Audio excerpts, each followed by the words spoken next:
Amado Padre, Señor Jesús y Espíritu de Dios, tú eres el vencedor, Señor. Y gracias te damos porque en tu gran amor, Señor, tú nos has amado. Tú has perdonado nuestros pecados por la sangre de Cristo, Señor. Y en este momento te pedimos que nos dirijas por tu palabra, que tu palabra nos edifique y nos guíe, Señor. Santifícanos en tu palabra, Señor, porque tu palabra es verdad. Por favor, guíanos para seguir tu palabra, Señor, con la intención que fue escrita, Señor, para tu gloria y nuestro gozo.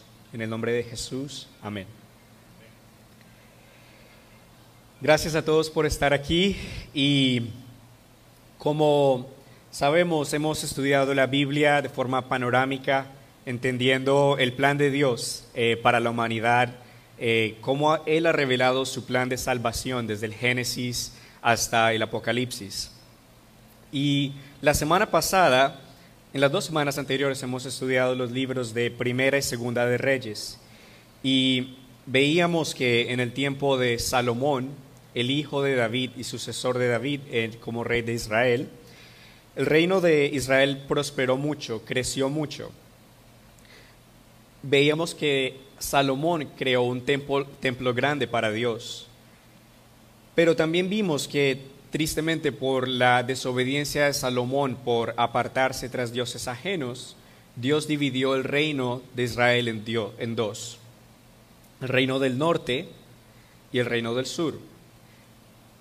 También estudiábamos que el reino del norte era liderado por Jeroboam, quien era un adversario que Dios levantó en contra de Salomón, y que el reino del sur era liderado por Roboam, quien era hijo de Salomón. En este tiempo en Israel había un descenso espiritual porque muchos de los israelitas y sus reyes se fueron tras dioses ajenos. Había una apostasía o una infidelidad espiritual a Dios. Muchos de los israelitas estaban yendo tras Baales y Aserás y dioses que no eran el verdadero Dios, el Dios de Israel. Y por ello, Dios tenía que traer el juicio a su pueblo, porque era un merecido juicio por su desobediencia. Pero también con ese juicio Dios iba a traer una esperanza de salvación, por medio de un Rey perfecto, cuyo nombre es Jesucristo. Como nos explicaba el pastor Alejandro la semana pasada, en el reino del norte hubieron 20 reyes, de los cuales todos fueron malos o desobedientes, y en el reino del sur hubieron 8 reyes que fueron buenos, y los demás 12 de los 20 en total no fueron muy buenos. Dios ya les había dado a los israelitas unos mandamientos, los 10 mandamientos, que eran su ley, y 2 de esos primeros mandamientos en Éxodo 20, 1 al 3 dicen: Yo soy el Señor tu Dios, yo te saqué de la tierra de Egipto, donde vivías como esclavo. No tendrás dioses ajenos delante de mí, y no te harás imagen ni semejanza alguna de lo que está arriba en el cielo, ni abajo en la tierra, ni en las aguas debajo de la tierra. Por ello Dios enviaba a profetas o a hombres que él había escogido para anunciarles a su pueblo que tenían que arrepentirse, que tenían que alejarse de lo que estaban haciendo mal, porque lo que estaban haciendo no agradaba a Dios. Y con el mensaje de los profetas que traía juicio, también Dios enviaba un mensaje de esperanza, de salvación futura. Dios envió a muchos profetas a pedirle a su pueblo que se arrepintiera, a que se alejara del mal y que se acercara a Él. Dios siempre fue fiel a su pueblo y no se rendía con ellos. Él quería siempre salvarlos y buscar lo mejor para Él, para ellos.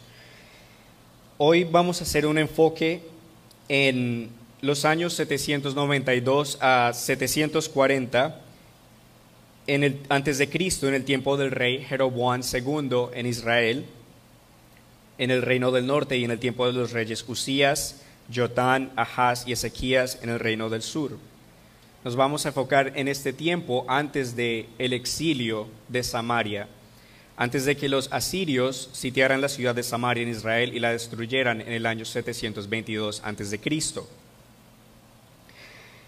Dios envió a dos profetas, particularmente al reino del norte, antes de que la ciudad cayera. Esos profetas se llamaban Amós y Oseas. Y Dios los envió con la tarea de advertirle a su pueblo que el juicio venía, que ellos tenían que dejar el pecado y acercarse a Dios. Y también venían a anunciar la futura salvación que Dios iba a traer por medio de su Mesías. Dios, como ya lo veíamos en Génesis 12, 1 al 3, había prometido que por medio de Abraham Él iba a bendecir a todas las familias de la tierra. Y porque Él es fiel a sus promesas, Él, después del juicio, también tendría que traer bendición por medio del linaje de Abraham. Sabemos que nuestro Señor Jesucristo es del linaje de Abraham y que por medio de Él va a cumplir, Él va a traer la salvación. Por medio de Cristo Él ya trajo la salvación. Para entender el tiempo de estos reyes y el tiempo en el que Oseas y Amós fueron a confrontar el pecado, quisiera que leyéramos Segunda de Reyes 14, 23 al 29. Porque ahí se nos habla del reinado de Jeroboam II. Segunda de Reyes 14, 23 al 29. Amasías, hijo de Joás, tenía 15 años de reinar sobre Judá, cuando Jeroboam, hijo de Joás, comenzó a reinar sobre Israel. Y reinó 41 años en Samaria, pero hizo lo malo a los ojos del Señor, y no se apartó de todos los pecados con que Jeroboam, hijo de Nabat, hizo pecar a Israel. Conforme a la palabra que el Señor, Dios de Israel, pronunció por medio de su siervo Jonás, hijo de Amitai, el profeta de Gad-Hefer, Jeroboam restauró los límites de Israel desde la entrada de Hamat hasta el mar de Arabá.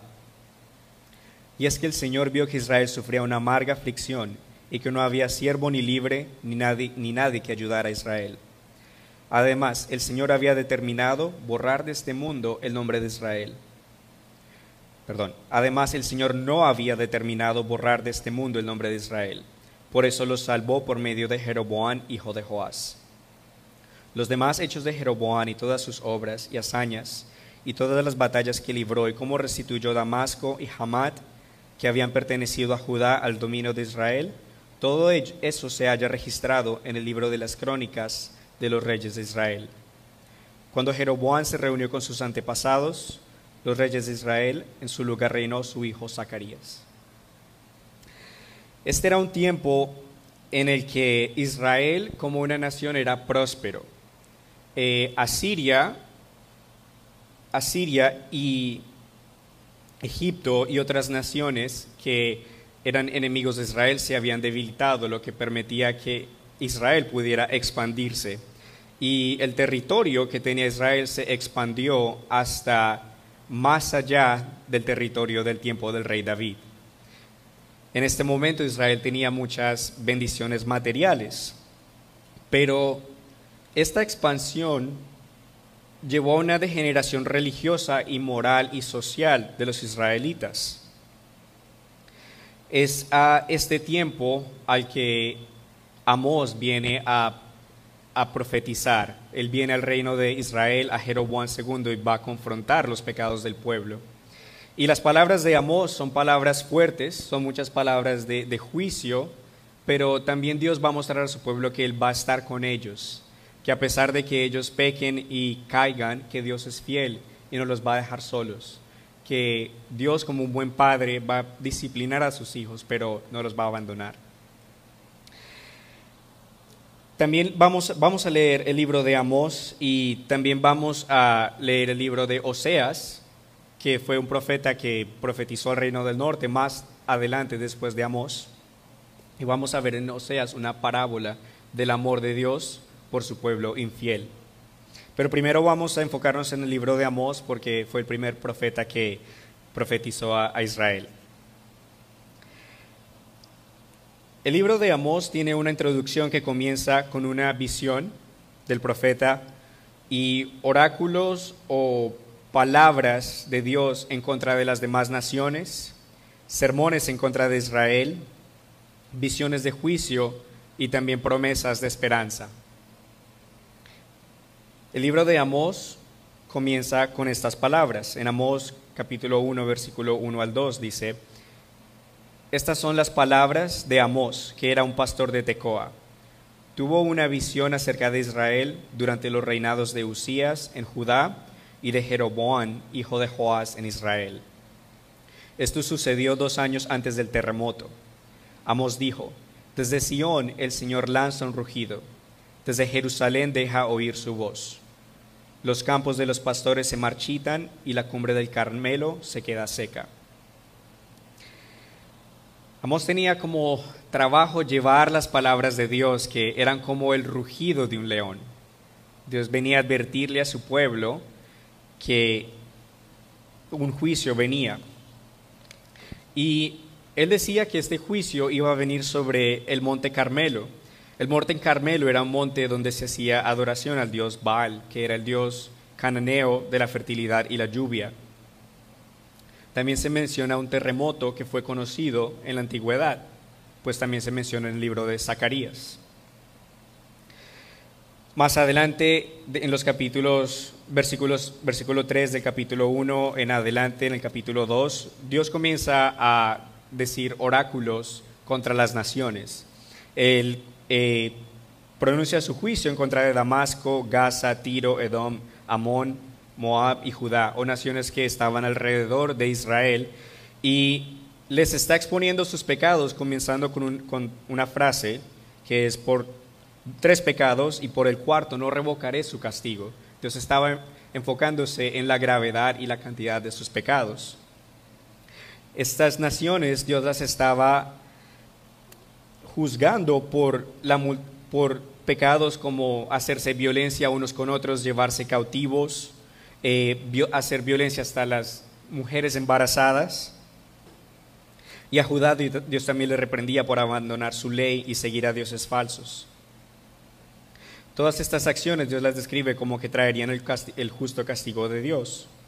Y nos enseñan que para Dios es muy importante cómo nos relacionamos unos con otros, que debemos amarnos unos a otros como el primero nos ha amado. Y probablemente en Israel pensaban que Dios iba a juzgar a todas las naciones, pero que los iba a bendecir a ellos. Pero más adelante Dios también trae una larga lista de agravios en contra de Israel. En Amós 2, 6, 8 dice: así ha dicho el Señor, por 3 pecados de Israel y por el 4º no revocaré su castigo, porque han vendido al justo por dinero y al pobre por un par de zapatos. Han aplastado en el suelo a los desválidos, han torcido el camino de los humildes. Junto a cualquier altar se acuestan sobre las ropas que reciben en empeño, y en la casa de sus dioses se embriagan con el vino que reciben como multa. Por eso voy a apretarlos allí donde están, como se aprieta un carro lleno de gavillas. Ni el ligero de pies podrá escapar, ni el fuerte podrá recurrir a su fuerza, ni el valiente podrá ponerse a salvo.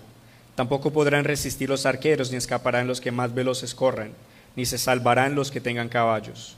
Cuando llegue ese día, aun los más valientes huirán desnudos. Dios estaba muy molesto porque su pueblo se había alejado de él.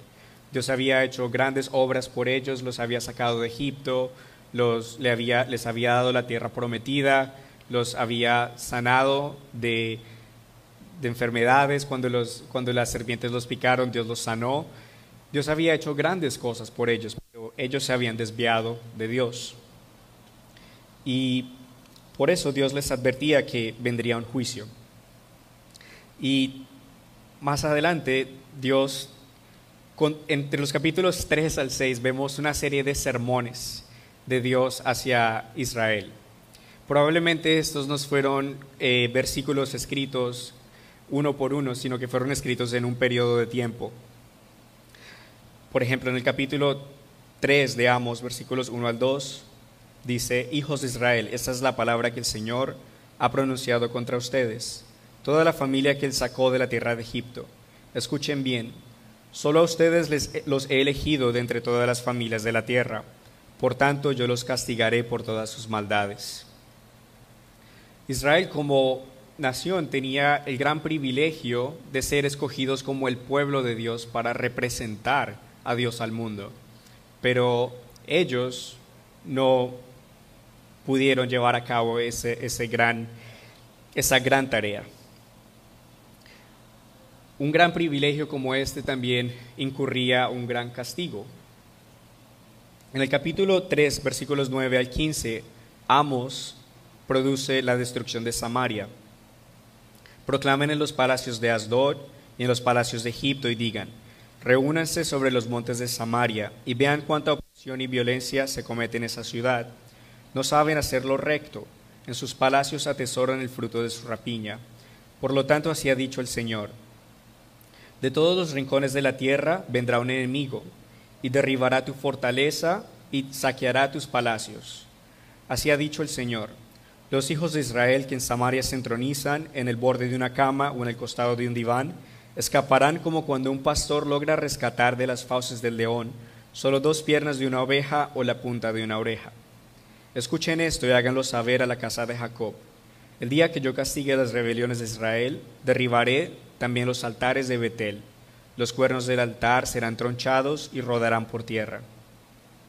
Además, derribaré la casa de invierno y la casa de verano, y pondré fin a las casas de marfil. Muchas casas quedarán en ruinas. Dios también le reprocha a Israel su hipocresía en la religiosidad. Habían muchos rituales, pero no un verdadero amor y conocimiento de Dios.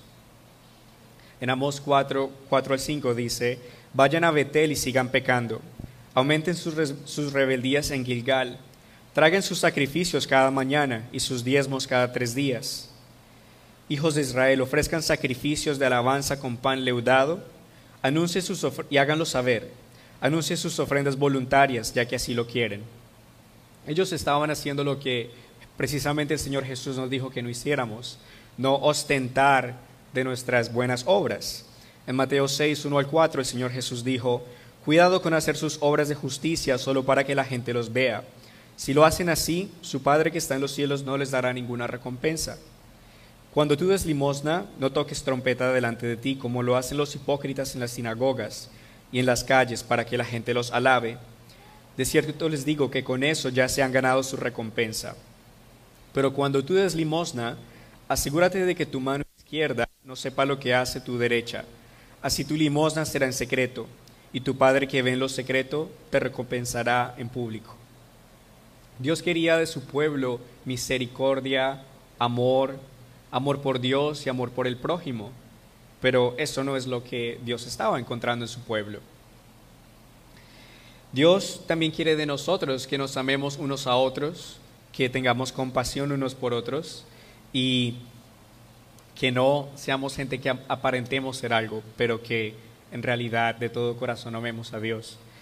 En Miqueas 6:8 Dios nos recuerda: hombre, el Señor te ha dado a conocer lo que es bueno y lo que Él espera de ti, y que no es otra cosa que hacer justicia, amar la misericordia y humillarte ante tu Dios. Dios explica también en Amós 4 que Él les envió muchas pruebas, como falta de lluvia, plagas que dañaban las cosechas, mortandad, pero aún así Israel no se arrepentía de sus pecados. Por ello, Dios les dice en Amós 4, 12 al 13: por lo tanto, Israel, voy a darte el trato que te mereces, y puesto que así te voy a tratar, prepárate, Israel, para encontrarte con tu Dios. Aquí está el que forma los montes, aquí está el creador del viento, el que nos da a conocer sus planes, el que convierte en luz las tinieblas, el que recorre las alturas de la tierra. Su nombre es el Señor, Dios de los ejércitos. Era un anuncio muy fuerte porque Dios les estaba diciendo: se tienen que encontrar conmigo, a mí me tienen que rendir cuentas por todo lo que está pasando. Pero aún así, Dios extiende su misericordia y oferta de perdón a Israel y a todos los que confían en Cristo. La gracia y el amor de Dios son mayor que el pecado, y la gracia y el amor de Dios van más allá que el juicio. En Amós 5:4 dice, si ustedes me buscan, vivirán. En Amós 5, 6 y 8 dice, búsquenme a mí, el Señor, y vivirán. De lo contrario, arremeteré como fuego contra la tribu de José y la consumiré. Y no habrá en Betel quien pueda apagar el fuego. Busquen al Creador de las Pleiades y el Orión, al que convierte la luz en tinieblas y hace que el día oscurezca como la noche, al que llama las aguas del mar y las derrama sobre la tierra. Su nombre es el Señor. Amós 5, 4, 14 al 15 dice, busquen lo bueno y no lo malo, y vivirán. Así el Señor, el Dios de los ejércitos, estará con ustedes, como dicen que está. Aborrezcan el mal, amen el bien, en los tribunales impartan justicia. Tal vez el Señor y Dios de los ejércitos tendrá piedad del remanente de José. Dios también les dice que prefiere que fluya la justicia como un río y que el derecho mane como un impetuoso arroyo, en Amós 5:24. Y Dios también les anuncia el día del Señor, la venida del día del Señor. Esa es una frase que se utiliza en el Antiguo Testamento. Dios habla del gran día del Señor. El reino del norte probablemente lo esperaba como un gran día de bendición para ellos y destrucción para sus enemigos. Pero dice en Amós 5:25 que el día del Señor no será de luz, sino de tinieblas. Será un día sombrío sin resplandor alguno. Y hay un día del juicio para cada ser humano que ha vivido, para estas personas en Israel, como lo dice en Apocalipsis 20, 11 al 12, donde el apóstol Juan dice, vi también un gran trono blanco y al que estaba sentado en él. De su presencia oyeron la tierra y el cielo, y no se volvió a hallar su lugar. Vi entonces de pie ante Dios a los muertos, grandes y pequeños. Unos libros fueron abiertos y después otro más, que es el libro de la vida. Los muertos fueron juzgados conforme a sus obras y conforme a lo que estaba anotado en los libros. Pero las glorias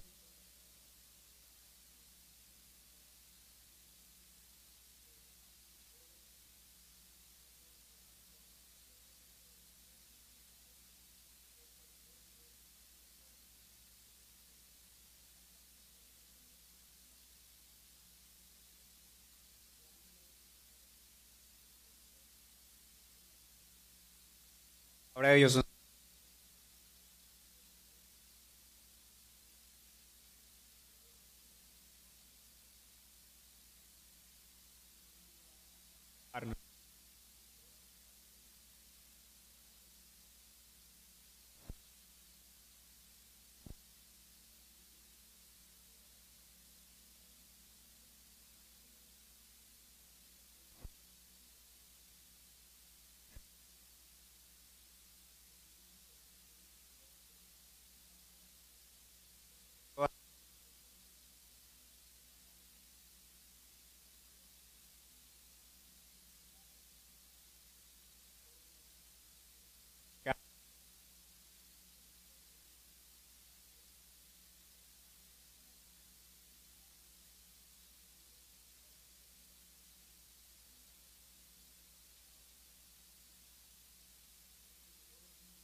Eso no lo dice en Amós.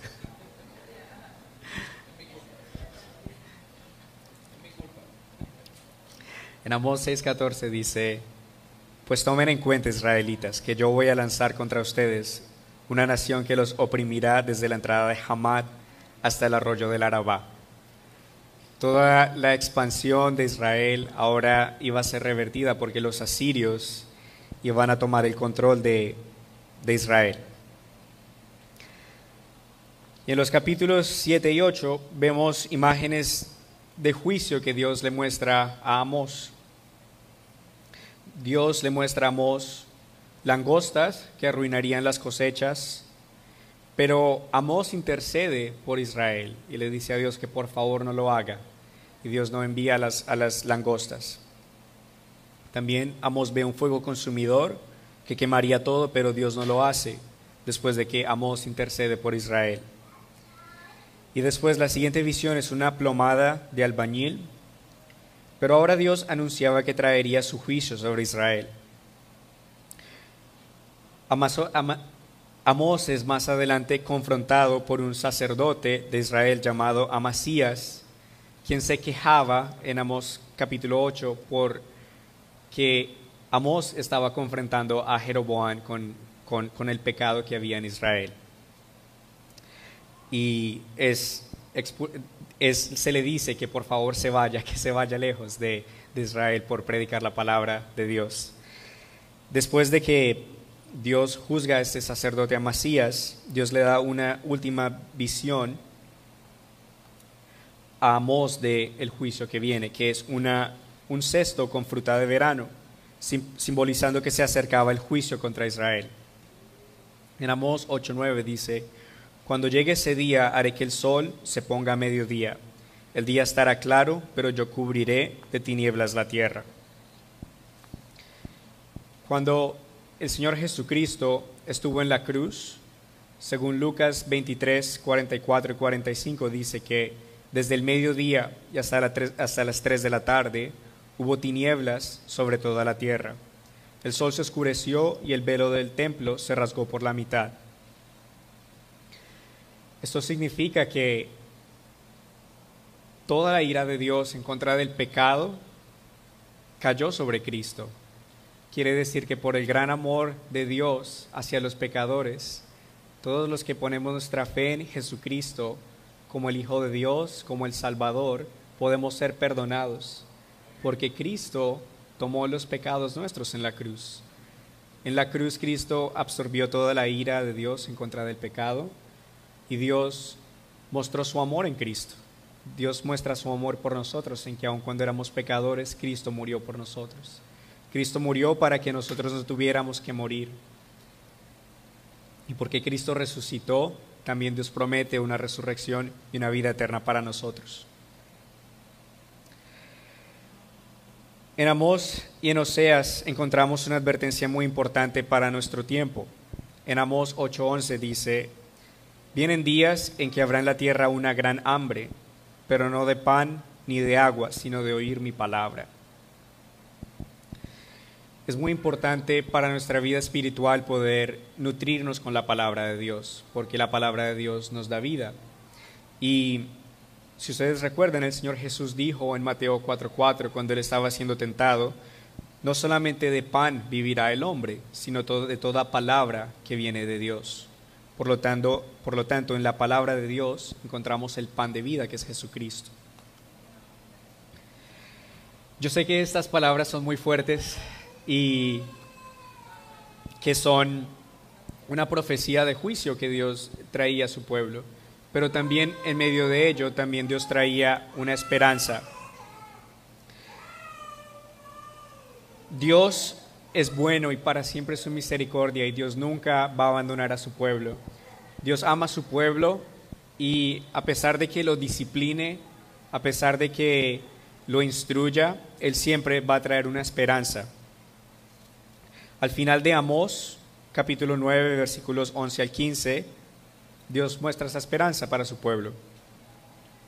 Dice: cuando llegue el día, yo volveré a levantar el tabernáculo de David, que ahora está derribado, y repararé sus grietas y reedificaré sus ruinas. Volveré a edificarlo como en el pasado, para que todos aquellos sobre los que se invoca mi nombre tomen posesión del resto de Edom y de todas las naciones. Vienen días cuando los que aran alcanzarán a los que siegan, y los que pisan las uvas alcanzarán a los que siembran. Los montes destilarán mosto y todas las colinas se derretirán. Haré volver del cautiverio mi pueblo Israel, y ellos reconstruirán las ciudades destruidas y volverán a habitarlas. Plantarán viñas y de ellas beberán el vino, y plantarán huertos, y de ellos comerán su fruto. Yo los plantaré sobre su tierra, y nunca más volverán a ser arrancados de ella, pues yo se la di en posesión. A pesar de su ira en contra del pecado, Dios también anunciaba a su pueblo Israel que Él traería una restauración a su pueblo, que del linaje de David Él traería a su ungido, al Mesías, a Jesucristo, para traer vida eterna, perdón y salvación a todas las naciones, a todos los que confían en Cristo para su salvación. El Señor iba a restaurar todas las cosas y Él promete hacerlo en los días postreros, porque es más grande el amor de Dios que su ira. Por eso Juan 3:16 dice: porque de tal manera amó Dios al mundo, que ha dado a su Hijo unigénito, para que todo aquel que en Él cree no se pierda, mas tenga vida eterna. Dios no se complace en que la gente se pierda, Dios no se complace en que la gente muera, Dios no se complace en que la gente perezca. La voluntad de Dios no es la muerte. Dios, por su santidad y por su justicia, tiene que juzgar al pecado. Y eso es lo que estaba haciendo con su pueblo, estaba juzgando al pecado. Pero Él también quiere salvar a su pecado, Él también quiere salvar a su pueblo. Él quiere que su pueblo se arrepienta y venga a Él. En el libro de Oseas, a continuación, vemos una gran demostración del amor de Dios, una parábola del amor impresionante, del amor incalculable, del amor inagotable de Dios, donde en Amós escuchábamos muchas palabras de juicio. Yo creo que en Oseas escuchamos palabras de mucho amor por su pueblo, de Dios por su pueblo. Oseas fue el otro profeta que profetizó ante el reino del norte antes de la caída de Samaria en el año 722. La historia de Oseas y la profecía de Oseas son una parábola del amor de Dios y la fidelidad de Dios a un pueblo infiel y pecador. Es un recordatorio del amor ágape de Dios, de ese amor que no depende de su pueblo, no depende de nosotros, un amor que nunca cambia.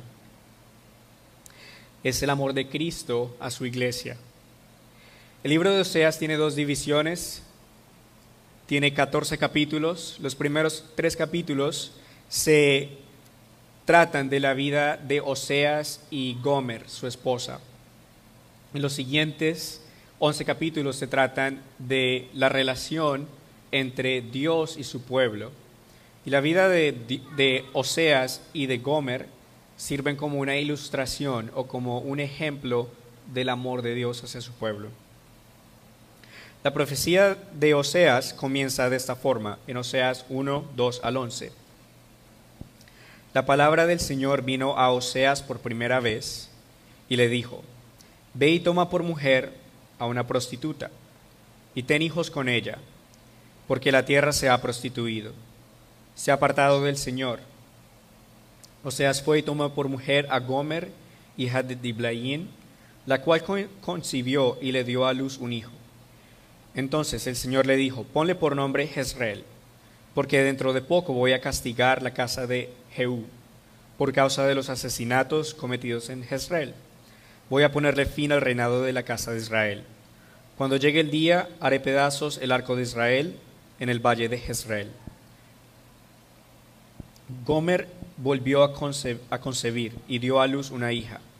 Entonces Dios le dijo a Oseas: ponle por nombre Lo-ruhama, que quiere decir no compadecida, porque no volveré a compadecerme de la casa de Israel, sino que los eliminaré por completo.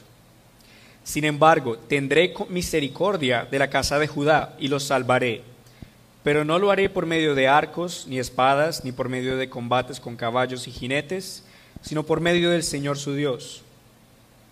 Después de que Gomer destetó a Lo-ruhama, ésta concibió y dio a luz un hijo. Entonces Dios dijo: ponle por nombre Lo-amí, que quiere decir no pueblo mío, porque ustedes no son mi pueblo, ni yo soy el Dios de ustedes. Con todo, los hijos de Israel serán tan numerosos como la arena del mar. que no es posible medirla ni contarla. Y allí donde se les dijo, ustedes no son mi pueblo, se les dirá, ustedes son hijos del Dios de la vida. Y se reunirán los hijos de Judá y los hijos de Israel, y nombrarán un solo jefe, y volverán a levantarse en la tierra, porque el día de Jezreel será grande.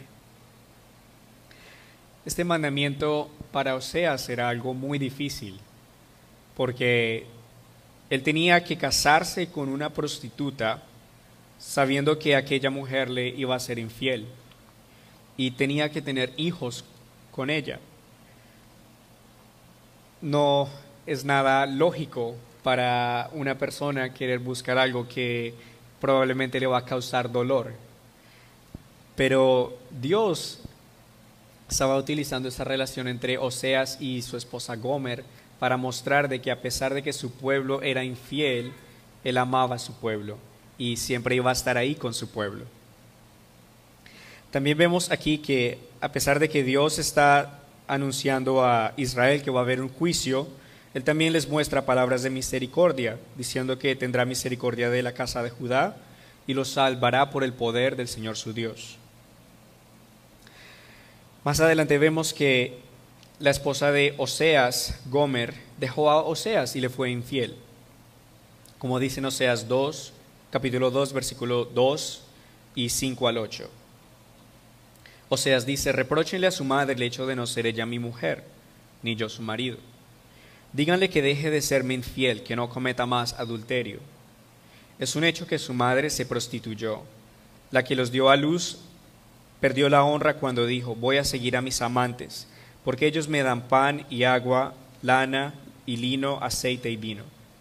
Por eso voy a plagar su camino con espinos, voy a cerrarle el paso para que no encuentre el camino. Podrá seguir a sus amantes, pero no logrará alcanzarlos. Irá en su busca, pero no los hallará. Y entonces dirá, voy a volver con mi primer marido, porque con él me iba mejor que ahora.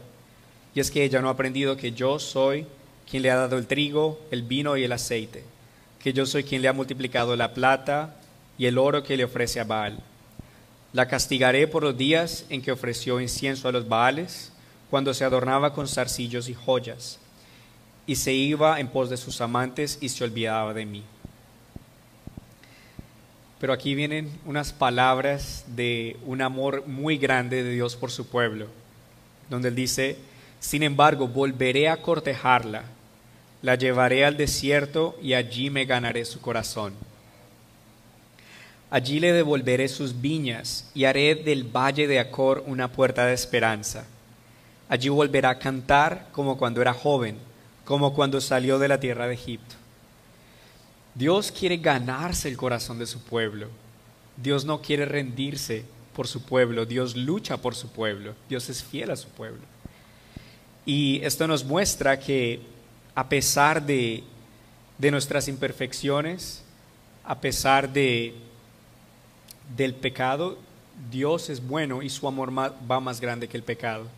Él quiere que seamos santos y que seamos intachables como Él es, porque Él es santo y por eso debemos ser santos, pero Él y su amor es fiel y nunca cambia. Más allá de la infidelidad de Gomer a Oseas, Dios estaba ilustrando que cuando Israel se iba tras los Baales, se estaba prostituyendo espiritualmente y estaba siendo infiel a Dios.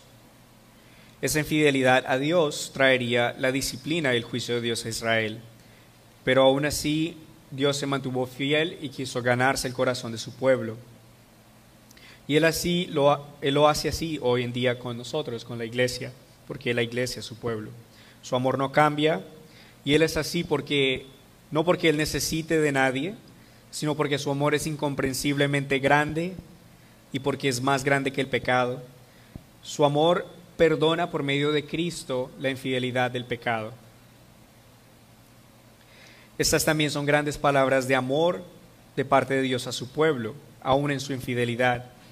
En Oseas 2, 19 al 20 dice, para siempre te tomaré por esposa y serás mi esposa ante Dios y ante los hombres, con toda misericordia y compasión. Yo te tomaré por esposa con votos de fidelidad y tú conocerás a tu Señor. Más adelante, después de que Oseas y Gomer están separados porque Gomer dejó a su esposo Oseas.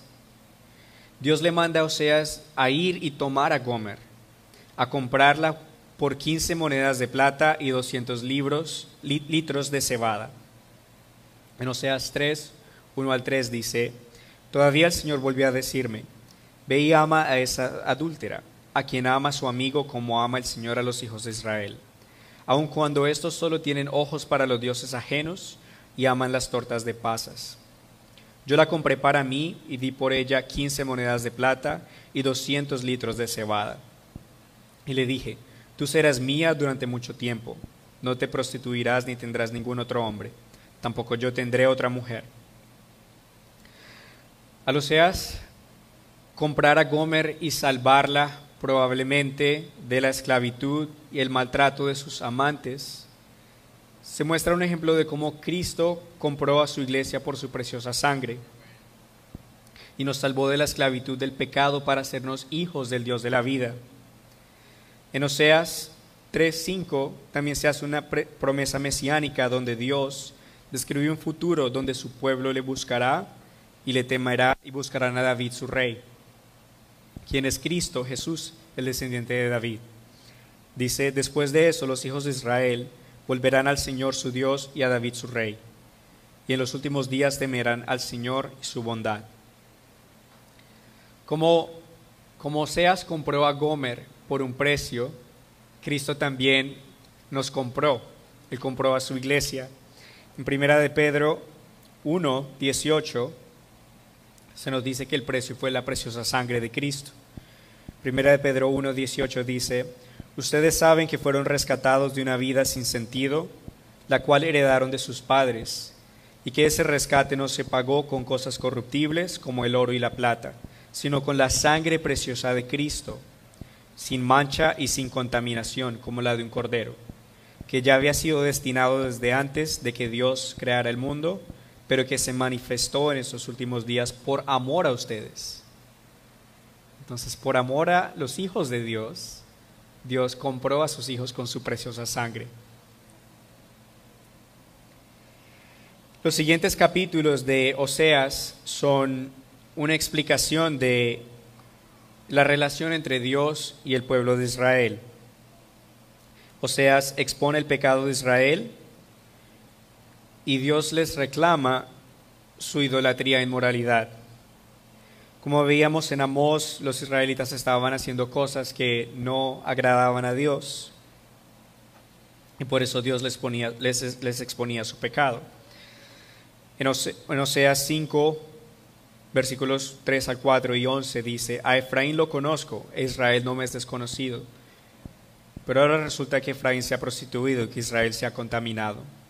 Como en ellos habita el espíritu de prostitución, no me conocen a mí, el Señor su Dios, ni piensan en volverse a mí.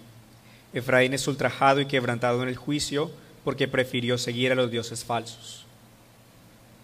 Sin embargo, a pesar de estas palabras en las que Dios está llamando la atención de su pueblo, Dios los llama al arrepentimiento, como nos llama a nosotros también.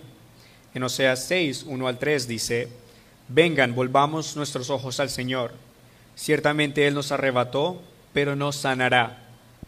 Nos hirió, pero vendará nuestras heridas. Después de 2 días nos dará vida, y al tercer día nos resucitará, para que vivamos en su presencia. Entonces conoceremos al Señor, y más lo iremos conociendo. Vendrá a nuestro encuentro como la luz del alba, como vienen a la tierra las lluvias tempranas y las lluvias tardías. A pesar de los pecados, no importa cuán grandes o escandalosos puedan ser, Dios quiere que vengamos a Él y que fijemos nuestros ojos en Él, que nos arrepintamos y que amemos a Cristo. Dios es el Dios de amor que nunca abandona a su pueblo y que nos ama con un amor inagotable, con un amor que nunca se acaba. Y Él prefiere que nosotros nos arrepintamos y vengamos a Él en vez de que nos perdamos. Dios también le reprochaba a su pueblo Israel confiar en otras naciones. Ellos tenían enemigos, pero los israelitas, en vez de buscar la ayuda de Dios, estaban buscando el apoyo de otras naciones como Egipto y Asiria. En Oseas 7:11 dice: Efraín es como una paloma ingenua y falta de conocimiento. A Egipto le pide ayuda, pero recurre a Asiria. Cuando vayan allá les tendré una red y haré que caigan como pájaros. Los castigaré como ya se ha anunciado en sus congregaciones. Efraín es otro nombre por el que Dios se refería a su pueblo Israel. Y en los siguientes capítulos Dios continúa revelando el pecado de Israel, la condición pecaminosa de Israel. Pero en el capítulo 11 vemos una esperanza. Hay una profecía que nuestro Señor Jesucristo cumplió. En Oseas 11:1 dice: Yo amé a Israel desde que era un niño. De Egipto llamé a mi hijo. Esa fue una profecía que el Señor Jesús cumplió cuando, después de que Herodes mandó a matar a todos los niños menores de un año, Jesús y su familia fueron a vivir a Egipto para esconderse. Pero después de que Herodes murió, Jesús regresó de Egipto, su tierra natal. Y así se cumplió esa profecía de que de Egipto Dios llamó a su Hijo, el Señor Jesucristo. En el capítulo 11 vemos a Dios como un Padre amoroso y misericordioso, que por amor disciplina a su Hijo, pero que también siente compasión por su Hijo. Antes lo veíamos como un esposo fiel que ama a su esposa, así no le sea infiel, pero Dios la ama y cuida de ella en todo momento. Ahora se va a presentar a Dios como un Padre bueno y amoroso. Oseas 11:3-9 dice: Yo tomé en mis brazos a Efraín y le enseñé a caminar, pero él nunca reconoció que era yo quien lo cuidaba. Yo los traje a mí con cuerdas humanas, con cuerdas de amor. Estaban sometidos al yugo de la esclavitud, pero yo les quité ese yugo y les di de comer. Pero no quisieron volverse a mí. Por eso no volverán a Egipto, sino que el asirio será su rey. La espada caerá sobre sus ciudades y acabará con sus aldeas. Acabará con ellas por sus malas intenciones. Mi pueblo insiste en rebelarse contra mí. Me llaman el Dios Altísimo, pero ninguno de ellos me quiere enaltecer. Pero aquí vemos el corazón tierno de Dios, lo que Dios siente. ¿Cómo podría yo abandonarte, Efraín? ¿Podría yo entregarte, Israel? ¿Podría yo hacerte lo mismo que hice con Adma y Zeboyín? Dentro de mí el corazón se me estremece, toda mi compasión se inflama, pero no daré paso al ardor de mi ira, ni volveré a destruir a Efraín. Dentro de esta ciudad estoy yo, el Dios Santo, y no un simple hombre, así que no entraré en la ciudad. A pesar de que Israel merecía el juicio, Dios se refiere a Israel como un hijo, y también muestra cómo Dios siente compasión por un hijo perdido. Dios tiene un corazón amoroso y generoso porque Dios es amor. El corazón de Dios y su amor me recuerda a aquel Padre generoso en aquella parábola, en la que el Señor Jesús le decía a los fariseos en Lucas 15, versículos 1-32, que había un hijo que le pidió a su padre toda su herencia y fue y se la gastó, la desperdició, y después de que quedó en la pobreza y estaba comiendo con los cerdos, cayó en razón y se dio cuenta de que no estaba haciendo lo correcto y se arrepintió y regresó a su padre pidiéndole que lo perdonara. Y ese padre, en vez de rechazarlo o decirle: hijo malo, ¿por qué has hecho esto?, castigarlo, ese padre lo recibió con sus brazos abiertos, con amor, y celebró porque el hijo que era perdido había sido encontrado. De esa forma es Dios. Dios no quiere que nadie se pierda. Dios envió a su Hijo Jesucristo a salvar a los pecadores para que por medio de él podamos tener vida eterna. El libro de Oseas termina en el capítulo 14, donde Dios llama a Israel a arrepentirse. Él les dice: Israel, vuélvete al Señor tu Dios. Por causa de tu pecado has caído. Vuélvete al Señor y con las mejores palabras suplicantes dile: no te fijes en nuestra maldad, mira lo bueno en nosotros, la ofrenda que te traemos son las palabras de nuestros labios. Los asirios no nos librarán, ni montaremos en caballos, ni jamás volveremos a decir a esos ídolos que nosotros mismos hicimos, ustedes son nuestros dioses. Porque solo en ti encuentra misericordia el huérfano. Yo los sanaré de su rebelión. Los amaré de pura gracia, porque mi ira se ha apartado de ellos. La ira de Dios se ha apartado de todos aquellos que confían en Él. Dios también hacía estas preguntas en Oseas 13:14. ¿Y habré entonces de librarlos del poder de la muerte? ¿Habré de ponerlos a salvo del sepulcro? ¿Y dónde están las plagas de la muerte? ¿Dónde está la destrucción del sepulcro? Pablo también citó estas preguntas en 1 Corintios 15:55, a lo que Dios dice, porque el pecado es el aguijón de la muerte, y la ley es la que da poder al pecado. Pero gracias sean dadas a Dios, de quien nos da la victoria por medio de nuestro Señor Jesucristo. En la muerte de Jesús en la cruz, Dios destruyó y venció a la muerte, y nos libró a nosotros de la muerte eterna. Dios siempre es fiel con su pueblo, y a pesar de que su pueblo sea infiel, Él muestra amor y gracia. Con Dios tenemos la esperanza de nuestro amoroso y fiel y Salvador, Jesucristo, quien como un esposo fiel nos salva de nuestros pecados. Seamos fieles y leales a Cristo, porque Él es digno de toda nuestra lealtad y fidelidad. Nosotros queremos ser fieles y santos, apartados para Él como una esposa santa que es su iglesia. A pesar de todas estas advertencias, oportunidades de arrepentirse y demostraciones de amor por su pueblo, Israel no se arrepintió y los asirios llegaron a Samaria en el año 722 a.C. Destruyeron la ciudad y se llevaron a los israelitas como cautivos a Asiria. Sin embargo, a través del tiempo, Dios envió a Cristo para liberarnos de la cautividad, del exilio. Y Él nos ha librado de la esclavitud del pecado. Y en este momento, nosotros vivimos en un tiempo en el que estamos en camino al cielo por la fe en Cristo. Si hemos creído en Cristo, tenemos la esperanza de que vamos a estar en el cielo con el Señor. Por lo tanto, este exilio o este tiempo es solo temporal. Y lo importante, algo muy importante para ver en estos libros es que Dios puede traer una conciliación entre su justicia y su amor en la cruz de Cristo. En la cruz de Cristo es el único lugar en que los pecados son perdonados y en el que Dios aplaca su justicia y su ira, y en el que Él también demuestra su gran amor por los pecadores. Porque aquellos que debían haber sido juzgados éramos nosotros, pero fue Cristo quien fue juzgado por nosotros. Fue Cristo quien perdonó cada pecado de aquel que cree en Él. También el Señor resucitó al tercer día y está a la diestra del Padre y vive para siempre.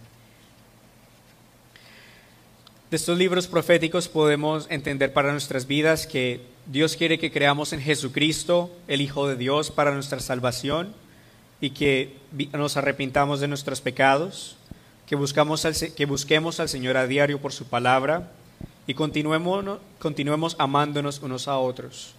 Para Dios es muy importante cómo nos tratamos entre nosotros. Dios quiere que vivamos una vida de completa fe y devoción a Él, y que también amemos al prójimo. Esta semana donde hace tanto calor, podemos tal vez brindar un vaso de agua y tratar con misericordia y amor a nuestro prójimo. Dios también quiere que compartamos su palabra, porque su palabra es vida. Y Dios también quiere que pongamos siempre nuestra confianza en Él, y no en nuestras propias fuerzas, o en nuestras posesiones, o en cualquier signo de prosperidad externa, porque la prosperidad que en realidad importa es la interna, el gozo en Cristo y la salvación. Dios quiere que anunciemos la palabra de Dios con denuedo, porque este mundo perece por una falta de conocimiento de la palabra de Dios. ¿Con quién podemos compartir la palabra de Dios esta semana? ¿Con quién podemos compartir de la gracia de Dios esta semana?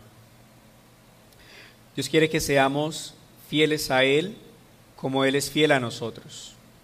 ¿En qué formas podemos crecer en nuestro gozo en Cristo, nuestro amor por Dios y fidelidad a su palabra? vivamos siempre una vida de arrepentimiento y fe para la gloria de Dios, porque Jesucristo es nuestro mayor tesoro y lo mejor que nos ha pasado. Si ya hemos creído en Cristo, continuemos amando y siguiendo a Cristo y deleitándonos en Él por su gran fidelidad. El amor que Él nos ha mostrado en estos libros es algo incomparable, es algo que no se encuentra en ningún otro lugar, un amor incondicional y que nunca se acaba. Pero si alguien no ha creído en Cristo, Cristo es la única salvación, el único perdón que hay de los pecados y de la ira de Dios. Oremos, por favor. Señor, muchas gracias por tu palabra. Muchas gracias, Señor, porque tu palabra es verdad, nos muestra la realidad, nos muestra la condición del ser humano, pero también nos muestra tu salvación. Nos muestra, Padre, que tú te deleitas en salvar a aquellos que confían en ti, Señor. Gracias, Padre, por enviar a tu único Hijo, nuestro Señor Jesucristo, a este mundo, Señor. 2000 años atrás, Señor, dividiendo la historia en dos y salvando a todos aquellos que confiamos en ti, Señor. Gracias porque Él, siendo Dios, no estimó el ser igual a Dios como algo que aferrarse, sino que Él se despojó de todos sus privilegios y por amor, por su gran amor y gran bondad, vino a morir en una cruz por nuestros pecados, Señor. Y también vino a resucitar dentro de los muertos al tercer día, para que por fe en ti, Señor, podamos ser perdonados y tener vida eterna en tu nombre. Gracias, Señor, porque tu amor es más grande que el pecado, Señor. Porque tu gracia, donde el pecado abundó, Señor, la gracia ha sobreabundado. En el nombre de Jesús, Señor. Amén.